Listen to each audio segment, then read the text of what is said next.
Over here on the side of the control, we have a door button to automatically open up the doors on the machine. It's fired with an M code. And here we have a receiver base air valve that lifts the pallet up. After the machine comes to pallet change position,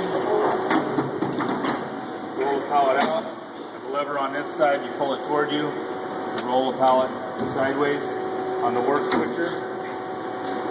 Same thing here. Pull this one this direction. Stops at a detent. Push the lever forward now. Roll it into the machine. Position against the stop. Clamp. Clamp confirmation through electrical circuit here to your cycle start button. You hit the cycle start button, the machine closes and begins running.